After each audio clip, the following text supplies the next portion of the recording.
নারায়ণগঞ্জে আবারও gas cylinder বিস্ফোরণ, দগ্ধ 12 জনকে বার্ন ইনস্টিটিউটে ভর্তি। 17 মাসে জেলায় লিকেজ থেকে বিস্ফোরণে 275টি দুর্ঘটনা।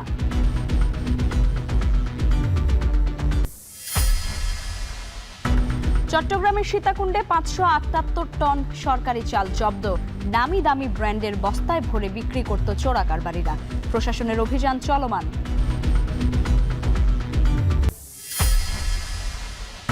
হাম ও উপসর্গে আরও 8 শিশুর মৃত্যু। সুস্থতার পরও অনেকে নিউমোনিয়া সহ নানা জটিলতায় আক্রান্ত। টাঙ্গাইলে হামের পরিবর্তে শিশুকে জলাতঙ্কের টিকা, চিকিৎসকের ভুল স্বীকার। বাচ্চাটা সুস্থ আছে, সম্পূর্ণ সুস্থ হলো টিকা দিয়েছি, ভ্যাকসিনটা আমরা দিচ্ছি। এটা 16 দিন থেকে যে কোনো মাসের বাচ্চাকে যে কোনো সময় দেওয়া যায়, কোনো ক্ষতি হয় না। ঢাকায় প্রতি বর্গফুট কোরবানির চামড়া সর্বোচ্চ 67 টাকা এবং ঢাকার বাইরে 62 টাকা নির্ধারণ। খাসির চামড়া 22 থেকে 25 টাকা।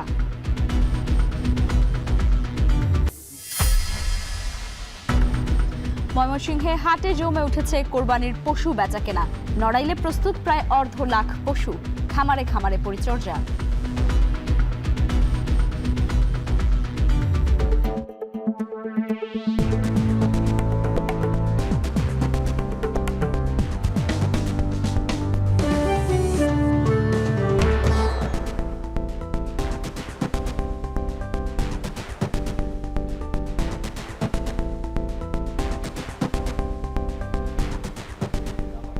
স্বাগত এখন জনপদে। পুরো আয়োজন জুড়ে সঙ্গে আছি লাইবা জান্নাত। নারায়ণগঞ্জের সোনারগাঁওয়ে জেরা মেঘনাঘাট পাওয়ার প্ল্যান্টে গ্যাস লিকেজ থেকে বিস্ফোরণে 12 জন দগ্ধ হয়েছেন। দুপুরে উপজেলার শিল্পনগরীর মেঘনাঘাট এলাকায় এই দুর্ঘটনা ঘটে। আহতদের জাতীয় বার্ন ও প্লাস্টিক সার্জারি ইনস্টিটিউটে ভর্তি করা হয়েছে। ফায়ার সার্ভিস জানায়, দুপুরে উপজেলার বিদ্যুৎ কেন্দ্রটির কর্মকর্তা কর্মচারীরা ক্যান্টিনে খাবার খাচ্ছিলেন। এ সময় হঠাৎ ক্যান্টিনের ভেতরেই বিস্ফোরণ ঘটে। এতে উপস্থিত প্রায় 12 জনের হাত, মুখ ও পা পুড়ে যায়। পরে সহকর্মীরা দ্রুত তাদের উদ্ধার করে হাসপাতালে নিয়ে যান। ফায়ার সার্ভিস নারায়ণগঞ্জ জোন 2 এর উপসহকারী পরিচালক ওসমান গনি জানান, ক্যান্টিনের পাশে রাখা সিলিন্ডার লিকেজ হয়ে গ্যাস জমে থাকতে পারে। এ সময় কোনোভাবে আগুনের সংস্পর্শে এসে এই বিস্ফোরণ হয়।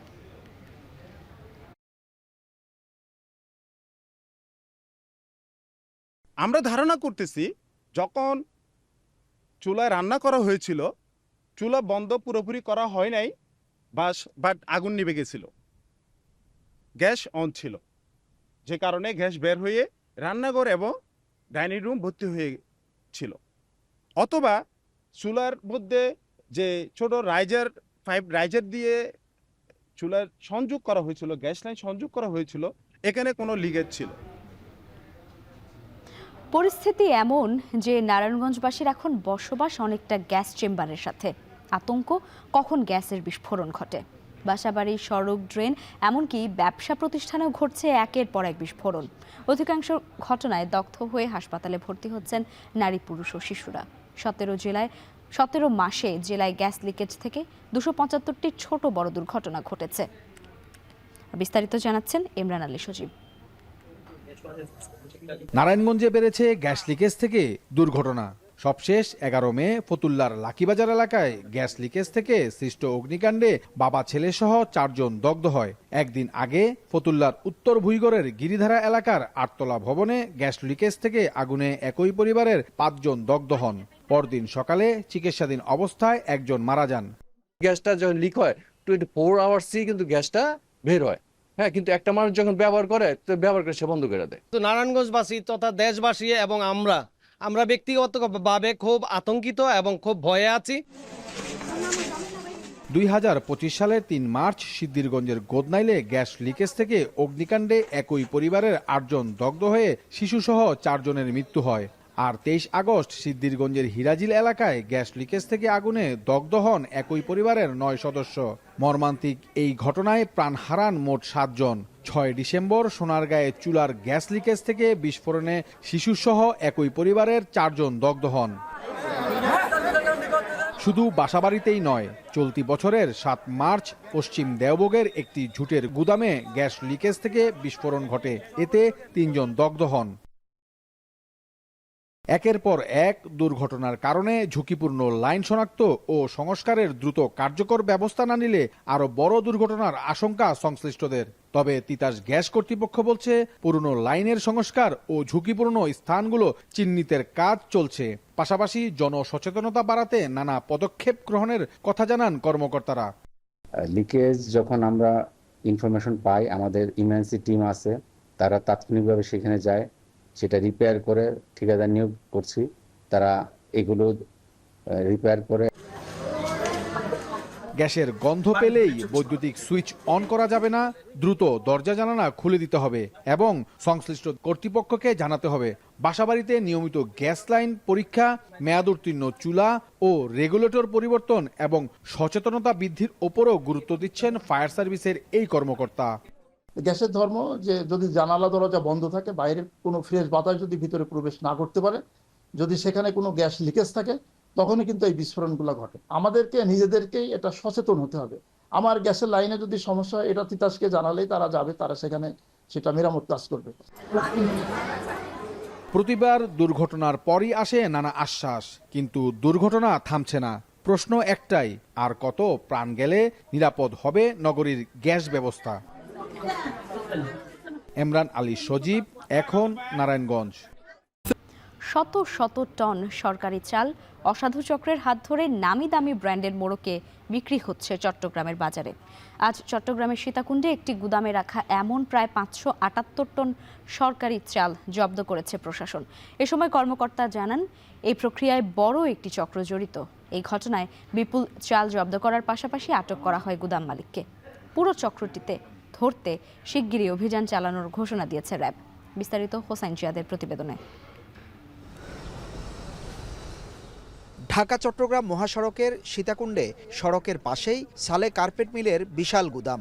অনেক আগেই বন্ধ হয়ে যাওয়া পরিত্যক্ত এ মিলের অন্ধকার গুদামে থরে থরে সাজানো শয়ে শয়ে সরকারি চালের বস্তা।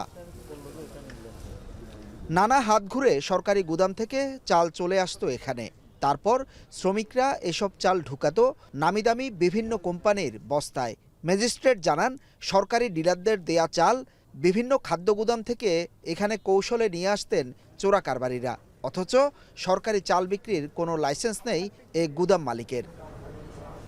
সালে কার্পেট মিলের বিশালে গুদামের পুরাটা জুড়ে শুধু চালের বস্তাই। গুদামের নানা প্রান্তে বিভিন্ন কোম্পানির চালের বস্তা রাখা হলেও ঠিক মাঝখানে রাখা হয়েছে সরকারি চালের বস্তাগুলো। সেখান থেকে খুলে এসব চাল অন্যান্য নামি বেনামি কোম্পানির বস্তায় ঢুকিয়ে চলে যেত চট্টগ্রাম সহ দেশের বিভিন্ন বাজারে। গুদামটিতে পাওয়া যায় মোট 578 টন চাল। ম্যাজিস্ট্রেটরা জানান, এ অসাধু প্রক্রিয়ায় পুরো একটি চক্র জড়িত। কে বা কারা আছে তা খুঁজে বের করা হবে। আরও 2-3 হাত বদল হয়ে এখানে আসছে আর কি। বাকি যারা বেচা কিনা করছে ওনাদের লাইসেন্স আছে, কিন্তু ওনার লাইসেন্সটা নাই। তো যেহেতু উনি সরকারি মাল বিক্রি করতেছে লাইসেন্স ছাড়া, এটাই ওনার মূল অপরাধ। তারপরও আমাদের সন্দেহ যে এখানে আরও বড় চক্র জড়িত থাকতে পারে। আমরা পুরো চক্রটাকেই ধরার চেষ্টা অব্যাহত রেখেছি এবং হচ্ছে যে ইনশাল্লাহ আমরা অতি শীঘ্রই আরও বড় একটি অভিযান পরিচালনা করব। এর আগেও গুদামটি থেকে অনেক চাল বাজারে বিক্রি হয়েছে বলে ধারণা প্রশাসনের। এই ঘটনায় গুদাম মালিককে আটক করা হয়, সিলগালা করা হয় গুদামটি। আমরা জিজ্ঞাসাবাদ করে আমরা এর ইনস আউটস ভিতরে বাইরে কে আছে না আছে এটা তদন্তে সব বেরিয়ে আসবে। এটা আপনার ডাইরেক্টরেট জেনারেল অফ ফুড মোড়কে লেখা।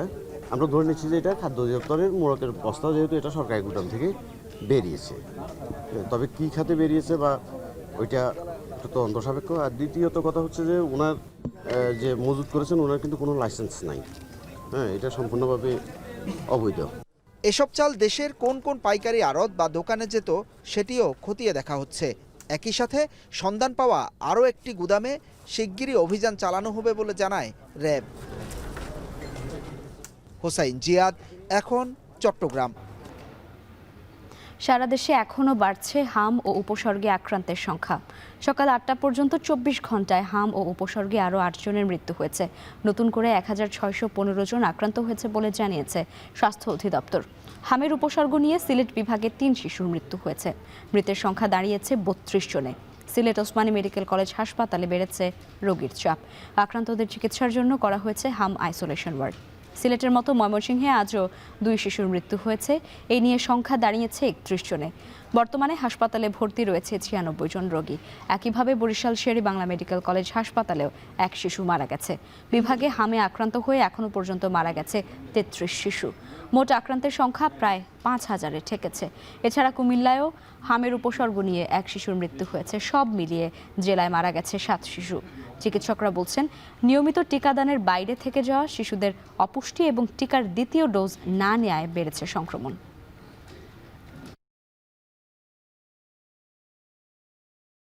মিজেলসে যে কমপ্লিকেশন হয়, যেমন নিউমোনিয়া হয়, সাথে চোখে প্রবলেম থাকে, আমাদের চোখে কিছু বিভিন্ন রকমের কমপ্লিকেশন নিয়ে আসছে, সাথে ডায়রিয়ার প্রকোপ থাকে, এটার সাথে অ্যাসোসিয়েটেড বিভিন্ন রকমের কমপ্লিকেশন নিয়ে থাকে। তো আমরা সাধারণত প্রথম ধাপে যদি রোগীটা বেশি খারাপ থাকে, তা আমাদের যে প্রোটোকল আছে সেই প্রোটোকল অনুযায়ী আমরা চিকিৎসা ব্যবস্থা শুরু করছি। শুধু যে ভ্যাকসিনেশন তা না, একটা বাচ্চা যাতে অপুষ্টি না হয়, জন্মের পর থেকে তার একটা প্রপার ফিডিংয়ের গাইডলাইন আছে আমাদের। 6 মাস পর্যন্ত বুকের দুধ, এরপরে গিয়ে আস্তে আস্তে কমপ্লিমেন্টারি ফিডিং, এই জিনিসগুলি যদি ম্যালনিউট্রিশনটাকে যদি আমরা প্রিভেন্ট করতে পারি, দেখা যাবে যে অনেক, শুধু হাম না, মিজলস না, যে কোনো ডিজিজেই সে একটা বড় সাপোর্ট পাবে তার শরীর থেকে। টাঙ্গাইলের ভূঁয়াপুরে 1 মাস বয়সী শিশুকে হামের টিকার পরিবর্তে দেয়া হয়েছে 2 ডোজ জলাতঙ্কের র্যাবিক্স ভ্যাকসিন। এই ঘটনায় এলাকায় ব্যাপক তোলপাড় সৃষ্টি হয়েছে। বুধবার দুপুরে উপজেলা স্বাস্থ্য কমপ্লেক্সের স্বাস্থ্য পরিদর্শক মোহাম্মদ কাইয়ুম এই ভ্যাকসিন প্রয়োগ করেন। শিশুটির পরিবার জানায়, 1 মাস বয়সী ফাতিহাকে নিয়মিত টিকা দিতে টাঙ্গাইলের ভূঁয়াপুর উপজেলা স্বাস্থ্য কমপ্লেক্সে আসেন শিশুটির মা।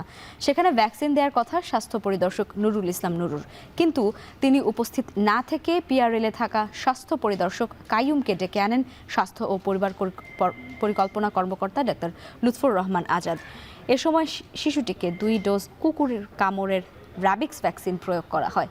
এমন ঘটনায় স্বাস্থ্য কর্মকর্তার গাফিলতিকে দায়ী করে জড়িতদের দৃষ্টান্তমূলক শাস্তির দাবি করেছে ফাতিহার পরিবার। এদিকে নিজের ভুল স্বীকার করে ডাক্তার লুৎফর রহমান আজাদ বলেছেন, এই ভ্যাকসিনে কোনো সমস্যা হবে না।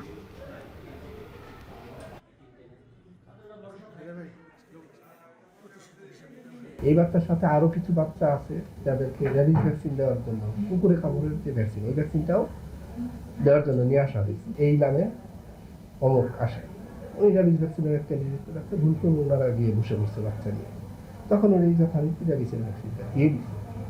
তারপরে দেখা গেছে যে আসলে বাচ্চাটা অন্য বাচ্চা ছিল, বাচ্চাটা সুস্থ আছে, সম্পূর্ণ সুস্থ, এবং অ্যান্টিরাবিস যে ভ্যাকসিনটা আমরা দিচ্ছি এটা 0 দিন থেকে যে কোনো বয়সের বাচ্চাকে যে কোনো সময় দেওয়া যায়, কোনো ক্ষতি হয় না। চট্টগ্রামে হাম থেকে সুস্থ হওয়ার কয়েকদিনের মাথায় নিউমোনিয়া সহ নানা জটিলতায় আক্রান্ত হচ্ছে শিশুরা, বাড়ছে মৃত্যু ঝুঁকি। চিকিৎসকরা বলছেন, হামের প্রভাবে রোগ প্রতিরোধ ক্ষমতা কমায়, 3 মাস স্বাস্থ্য ঝুঁকিতে থাকে শিশুরা। অপুষ্টিতে ভোগা, টিকা না নেয়া কিংবা জনবহুল এলাকায় বাস করা 9 থেকে 15 মাস বয়সী শিশুদের ক্ষেত্রে পুনরায় আক্রান্ত হওয়ার হার সবচেয়ে বেশি। আরও জানাচ্ছেন ফয়সাল করিম। নগরের চকবাজারের বাসিন্দা ইমন দাস বেসরকারি চাকরিজীবী। গত 2 সপ্তাহ আগে তার 9 মাস বয়সী নাতিকে নিয়ে গিয়েছিলেন চট্টগ্রাম জেনারেল হাসপাতালে। জ্বর, কাশি আর হামের উপসর্গ নিয়ে সেখানে ভর্তি ছিল শিশুটি। সপ্তাহখানেক পর জ্বর কমলে চিকিৎসকের পরামর্শে বাড়ি ফেরেন তারা। ভেবেছিলেন বিপদ কেটে গেছে, কিন্তু ঘরে ফেরার 3-4 দিনের মাথায় শরীরে লালচে ফুসকুড়ি আর নানা শারীরিক জটিলতা দেখা দেয় শিশুটির। ফের তাকে নিয়ে আসতে হয় চট্টগ্রাম মেডিকেল কলেজ হাসপাতালে। জেনারেল হসপিটালে ভর্তি করে প্রথমে, ওইখান থেকে 1 সপ্তাহ ট্রিটমেন্ট নেওয়ার পরে তারপরে রিলিজ করে দেওয়ার পরে আমরা বাসায় নিয়ে যাব 3-4 দিন পরে ওনার গায়ে গুটি গুটি কিছু বিচির মতো উঠে, তারপর উনি আরও অসুস্থ বেশি হয়ে যায়, মানে মোট কথা চোখে মেলতে পারতেছে না। পরবর্তীতে আমরা এখানে এই চিটাং মেডিকেলে নিয়ে আসি। ইমন দাসের নাতির মতো একই দশা চট্টগ্রামের আরও অনেক শিশুর। সুস্থ হয়ে বাড়ি ফেরার পরও আবারও আক্রান্ত হচ্ছে নিউমোনিয়ায়। শরীরে তীব্র হচ্ছে হামের নানা উপসর্গ। দুশ্চিন্তায় আদরের সন্তানকে নিয়ে আবারও হাসপাতালে ছুটে আসছেন অভিভাবকেরা। হাম, নিউমোনিয়া সব একসাথে হয়ে গেছিল। তুমি দেখ, মানে একদম অবস্থা খারাপ ছিল। তারপরে আমরা আল্লাহ রাতে নিয়ে আসছিলাম এখানে। সুস্থ হয়ে ডিসচার্জ দিয়ে দিচ্ছে এখান থেকে। 5 দিন পর আবার ভর্তি করাইতে হয়েছে, আবার হয়েছে। প্রথমে আক্রান্ত হয় না, এমনি জ্বর কাশি হয়েছিল, এরপরে পুরা শরীরে আক্রান্ত হয়ে গেছে। এখান থেকে ওষুধ দিয়েছিল, ভালো হয়ে গেছে আল্লাহ দিলে। ভালো হওয়ার পরে বাচ্চা থেকে খাসিটা যাচ্ছে না, কাশি থেকে গেছে, নিঃশ্বাস বেড়ে যায় কাশি কাশলে। হাম, উপসর্গ, নিউমোনিয়া ও ডায়রিয়ায় চমেক হাসপাতালে 42 দিনে ভর্তি হয়েছে 745 শিশু, মারা গেছে 72 জন। হাসপাতালের তথ্যে এখন পর্যন্ত 533 জন সুস্থ হয়ে বাড়ি ফিরলেও অনেককেই আসতে হয়েছে দ্বিতীয়বার। কারো অবস্থার উন্নতি হয়েছে, কারো কপালে আর জোটেনি মায়ের মুখ দেখার সুযোগ। চিকিৎসকরা বলছেন, বারবার রোগে আক্রান্তের ঝুঁকি মূলত 9 থেকে 15 মাস বয়সী শিশুদেরই বেশি, যাদের রোগ প্রতিরোধ ক্ষমতা কম, যারা হামের টিকা নেয়নি কিংবা যারা জনবহুল এলাকায় থাকে তাদেরই ঝুঁকি বেশি। অনেকে ভিন্ন রোগ নিয়ে হাসপাতালে এসেও হামের জীবাণুতে আক্রান্ত হওয়ার ঘটনা ঘটছে। এমনকি টিকা নেওয়ার পরও অনেকেই রেহাই পাচ্ছে না, কারণ টিকার কার্যকারিতা শুরু হওয়ার আগেই জীবাণু তাদের শরীরে বাসা বাঁধছে। এখানে যেহেতু একটা মাস গ্যাদারিং, এই গ্যাদারিংয়ের মধ্যে সে হয়তো অন্য রোগীর মাধ্যমে মেজেস তার মধ্যে নতুন করে সংক্রমিত হতে পারে। যেহেতু ইনকিউবেশন পিরিয়ডটা পার হতে প্রায় 13 থেকে 14 দিন লাগে, এর মধ্যে হয়তো সে ইনফেকশন হয়তো অ্যাকোয়ার করে হয়তো তার রোগের প্রকোপ দেখা দিতে পারে। এই বিশেষজ্ঞের মতে, হামে আক্রান্ত হওয়ার পর অন্তত 3 মাস পর্যন্ত শিশুর শরীরে রোগ প্রতিরোধ ক্ষমতা মারাত্মকভাবে কমে যায়। এই সময়ে সামান্য অবহেলা মৃত্যু ঝুঁকি বহুগুণ বাড়িয়ে দিতে পারে। এর বাইরে যারা এখন হয়তো ভ্যাকসিন নেওয়ার বয়স হয়নি, তার মা থেকে রোগ প্রতিরোধ ক্ষমতা পর্যাপ্ত পায়নি, মায়ের হয়তো অ্যান্টিবডি ছিল না যথেষ্ট, অথবা তার অপুষ্টি ছিল, মায়ের দুধ ঠিক মতো খায়নি, এই ধরনের শিশুরাও আক্রান্ত হয়। এক্ষেত্রে অনেক সময় পরিবারের বড়দের মাধ্যমেও শিশুরা আক্রান্ত হয়। তাই বয়স্কদের শরীরে উপসর্গ দেখা দেওয়ার সাথে সাথেই শিশুদের সংস্পর্শ থেকে আলাদা থাকার পরামর্শ চিকিৎসকদের। ফয়সাল করিম, এখন, চট্টগ্রাম। পাবনায় কালবৈশাখীর তাণ্ডবে ঢাকা পাবনা মহাসড়কে অন্তত 15টি গাছ ভেঙে পড়েছে। এতে যান চলাচল ব্যাহত হয়ে দুর্ভোগে পড়েন সাধারণ যাত্রী ও যানবাহনের চালকরা। দুপুরের পর হঠাৎ করে কালবৈশাখীর তাণ্ডব শুরু হয়। এ সময় পাবনা বিজ্ঞান ও প্রযুক্তি বিশ্ববিদ্যালয় থেকে শুরু করে ঢাকা পাবনা মহাসড়কের আতাইকুলা পর্যন্ত বিভিন্ন জায়গায় অন্তত 15টি গাছ ভেঙে রাস্তায় পড়ে। কয়েক কিলোমিটার জুড়ে সৃষ্টি হয় তীব্র যানজট। এতে সড়কে যান চলাচল ব্যাহত হয়ে চরম দুর্ভোগে পড়েন সাধারণ যাত্রী ও যানবাহনের চালকরা। পরে স্থানীয়দের সহযোগিতায় রাস্তায় ভেঙে পড়া গাছ অপসারণের কাজ শুরু করে পুলিশ ও ফায়ার সার্ভিস।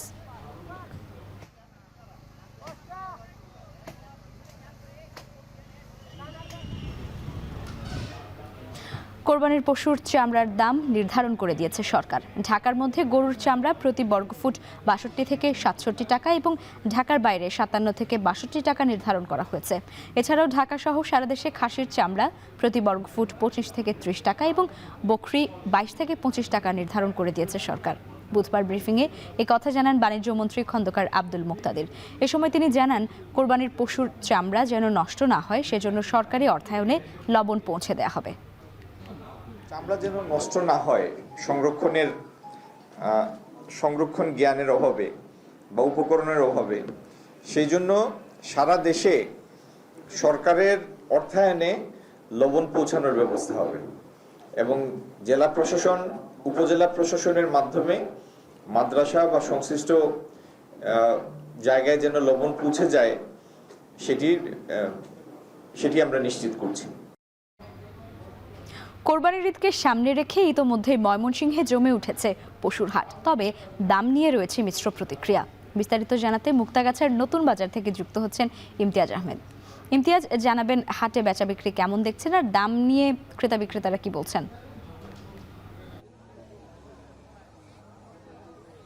লাইবা, আমি রয়েছি মুক্তাগাছার একেবারে ঐতিহ্যবাহী আইমন নদীর পাড়ে গড়ে ওঠা শতবর্ষী একটি হাট। মুক্তাগাছা ত্রিমোহনী নতুন বাজার হাটে রয়েছে। এখন সকাল থেকে একটু বৃষ্টি ছিল, কিছুটা পশুর সংখ্যা কম ছিল। যত বেলা বাড়ছে আমরা দেখতে পাচ্ছি যে প্রচুর ক্রেতার সমাগম। সেই সাথে পশু নিয়ে বিভিন্ন উপজেলা থেকে যারা প্রান্তিক খামারি রয়েছেন বা গেরস্থ রয়েছেন তারা এখানে এসেছেন। আজকে যে বিষয়টি আমরা দেখতে পাচ্ছি, গত হাট থেকে আজকের যেটা বলছেন বিক্রেতারা, সেটা হলো 20 থেকে 25 হাজার টাকা করে কম বিক্রি হচ্ছে গরুগুলো। যে সারগুলো আমরা দেখতে পাচ্ছি মাঝারি সাইজের একটু বড় রয়েছে, এগুলো 1,50,000 বা 1,40,000, 1,30,000, 1,60,000, 65,000 এইরকম দামে রয়েছে, অর্থাৎ 2 লাখের নিচে রয়েছে, 1,80,000 টাকার নিচে রয়েছে এই সারগুলো। এবং এই হাটটি যেহেতু পাইকার ফরিয়াদের মূলত হাট, বিভাগ ছাড়াও কিশোরগঞ্জ, সুনামগঞ্জ, সেই সাথে টাঙ্গাইল, উত্তরবঙ্গ থেকে প্রচুর ক্রেতারা এখানে আসেন, এখান থেকে কিনে নিয়ে যান এবং সারা দেশেই কিন্তু এখান থেকে কোরবানির পশু কিন্তু কিনে নিয়ে যান। অন্যান্য সময় পশুর বাণিজ্যটা কিন্তু বেশ জমজমাট থাকে।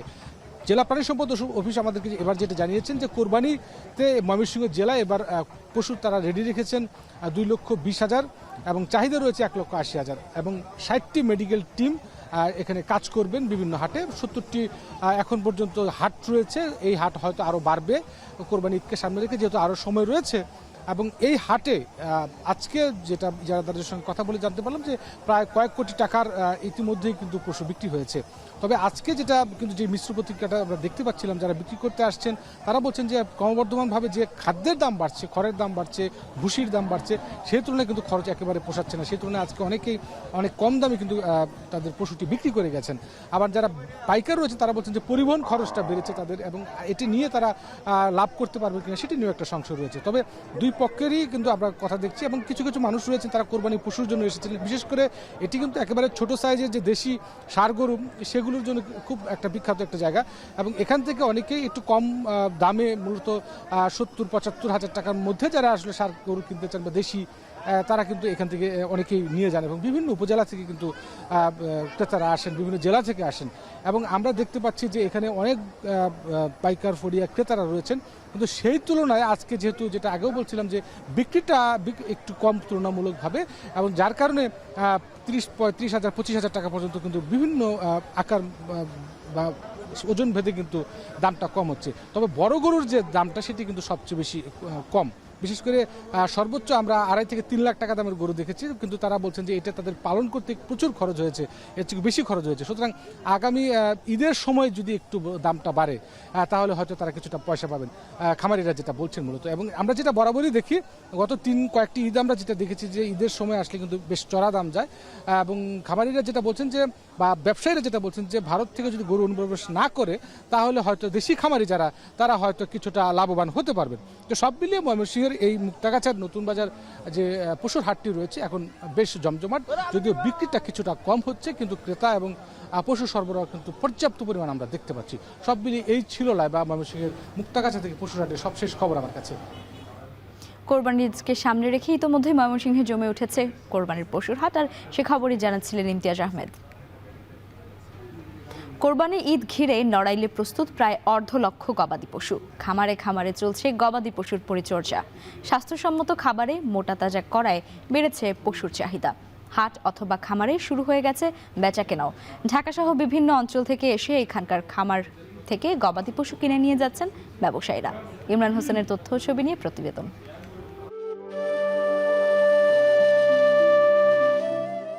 প্রায় 8 লাখ মানুষের বসবাসের জেলা নড়াইল।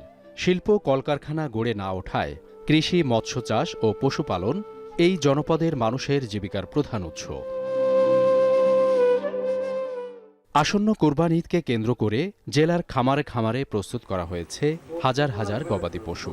মোটা তাজাকরণে বছর জুড়ে পশুকে খাওয়ানো হয়েছে কাঁচা ঘাস, গমের ভুসি, খৈল, চালের গোড়া সহ দেশীয় খাবার। এরই মধ্যে শুরু হয়েছে বেচাকেনা। খামার থেকে পশু কিনে নিয়ে যাচ্ছেন ঢাকা, খুলনা, যশোর সহ বিভিন্ন জেলার ব্যবসায়ীরা। 7 বোঝা 8 বোঝা 9 বোঝা করে ঘাস এনে এই ঘাসে খাবার পড়ে আর খৈল। প্রত্যেকদিন যে খরচ তাতে আসলে ব্যয়বহুল খরচ করে পারা খুব কষ্ট আছে। বেল, মাঠ, কাঁচা ঘাস সবকিছু খাইয়েও আমরা লসে। ইন্ডিয়া থেকে যে সমস্ত গরু আসে এই গরুগুলো ঢুকলে আমাদের স্থানীয় গরুগুলো দাম কমে যায়। প্রত্যেক বছরে আমরা এখানে কোরবানির গরু বিক্রি করি। 2 লাখ টাকা, 3 লাখ টাকা বন্দুক, 4 লাখ, 5 লাখ বন্দুক গরু আছে। আকার ভেদে প্রতিটি গরু 80,000 থেকে 5 লাখ টাকা এবং ছাগল 15 থেকে 35,000 টাকায় বিক্রি হচ্ছে। সব মিলিয়ে জেলায় অন্তত 200 কোটি টাকার পশু বেচাকেনা হবে বলে আশা করছে প্রাণী সম্পদ বিভাগ। মানুষ কিন্তু আর এখন স্টেরয়েড বা হরমোন ব্যবহার করে না, এখন তারা ন্যাচারাল ওয়েতেই পালন করে, এবং আমরা যারা ক্রেতা আছি বা ভোক্তা আছি তারাও একটা ভালো মানের মাংস পাবো, এটাই আমাদের প্রত্যাশা। চলতি বছর জেলায় 4,600 খামারি ও কৃষক পর্যায়ে 45,000 পশু মোটাতাজা করা হয়েছে। এর মধ্যে 24,000 ছাগল এবং 21,000 গরু। জেলায় কোরবানির পশুর চাহিদা 40,000। উদ্বৃত্ত থাকছে অন্তত 5,000 পশু। এখন নড়াইল। পবিত্র ঈদুল আজহা উপলক্ষে আন্তনগর ট্রেনের অগ্রিম টিকিট বিক্রি শুরু হয়েছে আজ থেকে। বিক্রি শুরুর 1 ঘন্টার মধ্যেই শেষ হয়ে গেছে রেলের পশ্চিমাঞ্চলের সব টিকিট। এদিন একটি টিকিটের জন্য সার্ভারে গড়ে হিট পড়েছে প্রায় 400টি। বুধবার সকাল 8টায় পশ্চিমাঞ্চলে টিকিট বিক্রি শুরু হলে প্রথম 15 মিনিটে 12,500-এরও বেশি টিকিট বিক্রি হয়। সকাল 9টার মধ্যে বিক্রি হয় 15,000-এর বেশি টিকিট। অন্যদিকে রেলের পূর্বাঞ্চলে 23 মে ঢাকা থেকে চলাচল করবে 23টি ট্রেন। এসব ট্রেনের জন্য 15,974টি টিকিট বরাদ্দ রয়েছে। সূচি অনুযায়ী 13 মে বিক্রি হয়েছে 23 মে যাত্রার টিকিট। একইভাবে 14, 15, 16 ও 17 মে যথাক্রমে 24, 25, 26 ও 27 মের টিকিট পাওয়া যাবে।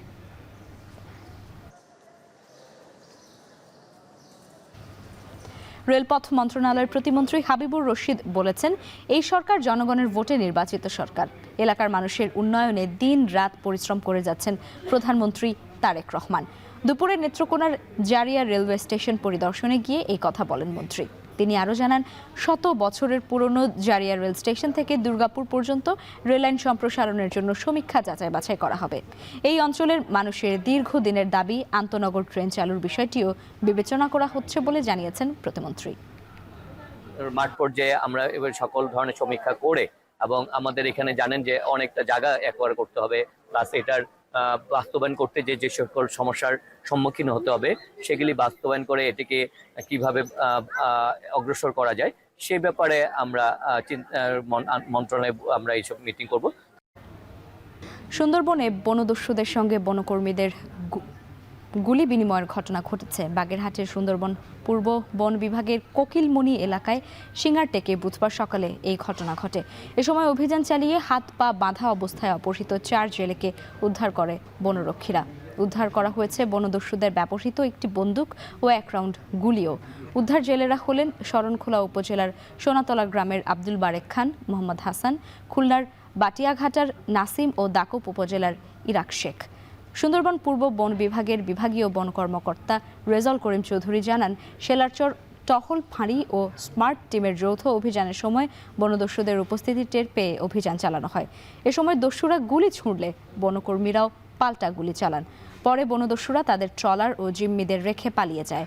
উদ্ধার হওয়া তাদের পরিবারের কাছে হস্তান্তরের প্রক্রিয়া চলছে। গুলি চালানো দস্যুরা শরীফ বাহিনীর সদস্য বলে প্রাথমিকভাবে ধারণা করা হচ্ছে।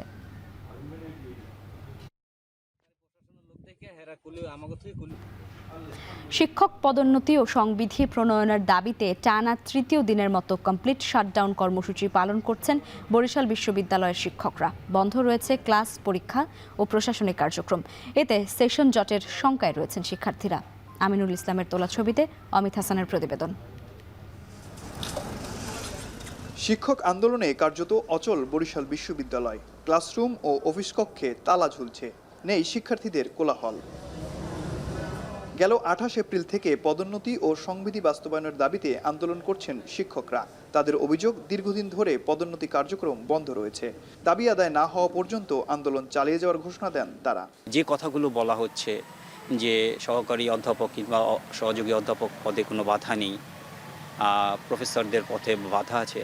রিস্ট্রাকচারিং বিশ্ববিদ্যালয় তৈরি হয়েছে এই জন্য যে সেটা পদ না থাকার কারণে নিচের পদকে আপগ্রেডেশন করে উপরে ওঠা। এটাকে নিরসন করা হোক, সবার যাতে প্রমোশন হয়, এই বিশ্ববিদ্যালয়ের বিদ্যমান নীতিমালার আলোকে যেন প্রমোশন হয় সেটা।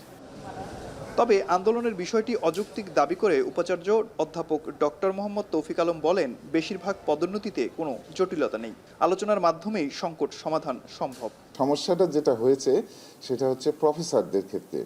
প্রফেসর প্রত্যাশীদের আসলে সরকারি নিয়ম অনুযায়ী বা ইউজিসির নিয়ম অনুযায়ী প্রথমে পদ সৃষ্টি হতে হয়। তো আমাদের এখানে কোনো পদ সৃষ্টি হয়নি। যেটাই হোক, এটা আলাপ আলোচনার মাধ্যমে সমাধান করা সম্ভব। এদিকে চলমান অচল অবস্থায় ক্লাস, পরীক্ষা বন্ধ থাকায় সেশন জটের সংখ্যা বাড়ছে শিক্ষার্থীদের মধ্যে। তাই দ্রুত সংকট সমাধানের দাবি তাদের। ক্লাস টেস্ট, মিড টার্ম, তারপরে ফাইনাল পরীক্ষা চলমান, ইভেন যেসব পরীক্ষা ডেট পড়ছে সেসব পরীক্ষাও ক্যান্সেল হয়েছে। আমাদের বিভিন্ন ব্যাচেরই বিভিন্ন পরীক্ষা হওয়ার কথা ছিল এই কয়েকদিনে, পরীক্ষাগুলো অলরেডি পিছিয়ে গেছে। তো এই পিছিয়ে যাওয়ার কারণে মিনিমাম হলেও কমসে কম 2 মাস করে তারা জটে পড়বে। এই সমস্যাটা যত দ্রুত সমাধান করা যায় তত দ্রুত এই শিক্ষক, ভিসি অথবা স্টুডেন্ট যারাই বলেন সবাই উপকৃত হবে। এক যুগেরও বেশি সময় পার করেছে বরিশাল বিশ্ববিদ্যালয়। এ সময় নানা আন্দোলনের মুখে উত্থান পতন হয়েছে 3 জন উপাচার্যের, কিন্তু সেই সংকট এখনও কাটেনি। পদোন্নতির দাবিতে ফের আন্দোলনের ডাক দিয়েছে বরিশাল বিশ্ববিদ্যালয়ের শিক্ষকরা। বন্ধ রয়েছে ক্লাস পরীক্ষা সহ সকল কার্যক্রম। এই সংকট দূর হবে কবে? এখন এমন প্রশ্ন সবার। অমিত হাসান, এখন বরিশাল। সুনামগঞ্জের দিরাইয়ে কৃষকদের ধান লুটের অভিযোগ উঠেছে। দুপুরে উপজেলার বরাম হাওর থেকে ধান লুট করে দুর্বৃত্তরা। পুলিশ জানায়, হাওরের পানি কমতে শুরু করায় ভেসে উঠেছে কৃষকদের ধান। এ সময় নোয়াগাঁও, সন্তোষপুর, বাউশী ও চন্দ্রপুর এলাকায় কিছু লোক দেশীয় অস্ত্র নিয়ে নৌকায় হাওরে ঢুকে পানির নিচে পাকা ধান কেটে লুটপাট শুরু করে। পরে সেখানে থাকা কৃষকরা পুলিশ খবর দেয়। পুলিশ দেখে ইঞ্জিন চালিত ধান ভর্তি নৌকা নিয়ে পালিয়ে যায় দুর্বৃত্তরা।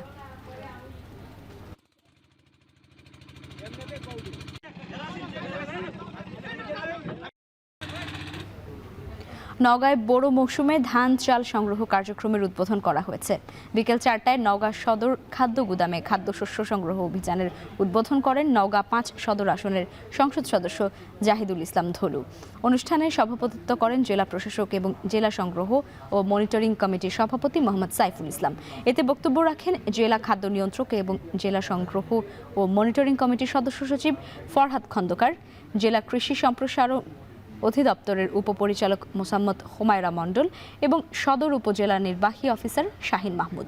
আয়োজকরা জানান, এবছর জেলায় কৃষকদের কাছ থেকে অ্যাপের মাধ্যমে আবেদন গ্রহণ করে ও ডিজিটাল পদ্ধতিতে লটারি করে কৃষক বাছাই করা হবে। বাছাইকৃত কৃষকরা খাদ্য গুদামে ধান দিতে পারবেন। উদ্বোধনী দিনে কৃষকদের কাছ থেকে 36 টাকা কেজি দরে 2 টন ধান সংগ্রহ করা হয়।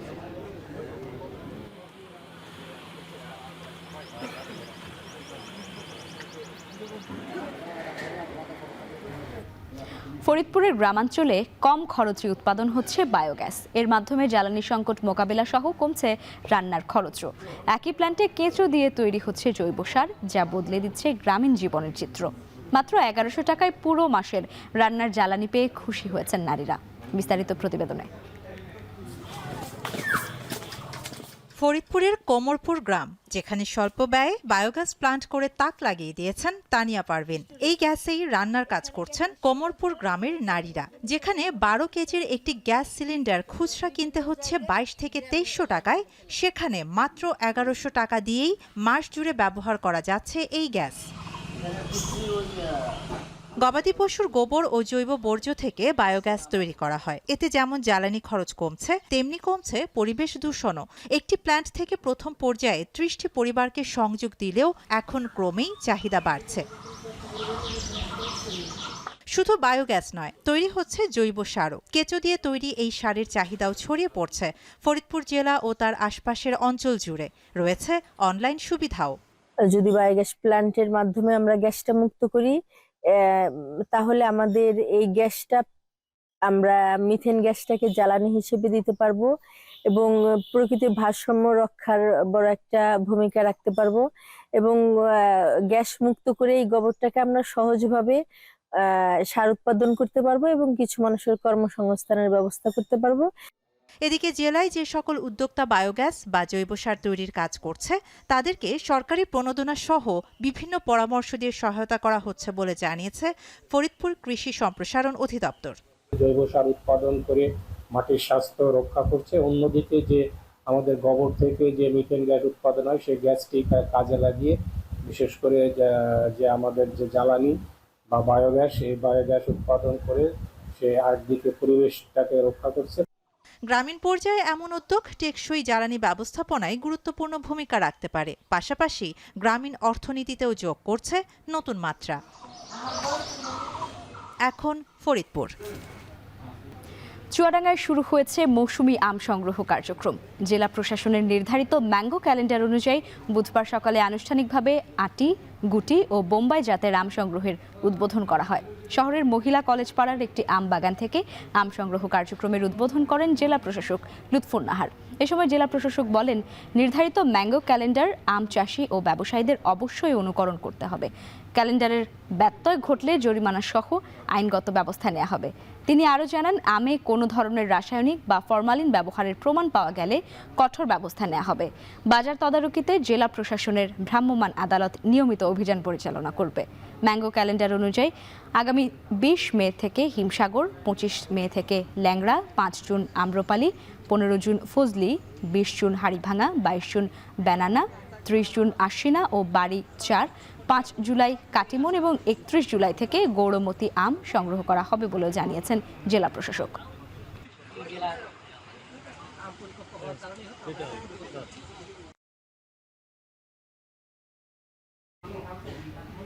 আর এই ছিল এখন জনপদে। এখন টেলিভিশন ওয়েবসাইটে দেখতে ভিজিট করুন এখন.tv। এছাড়াও ফেসবুকে দেখতে ভিজিট করুন facebook.com/tv.এখন এবং ইউটিউবে দেখতে ভিজিট করুন youtube.com/c/echontv।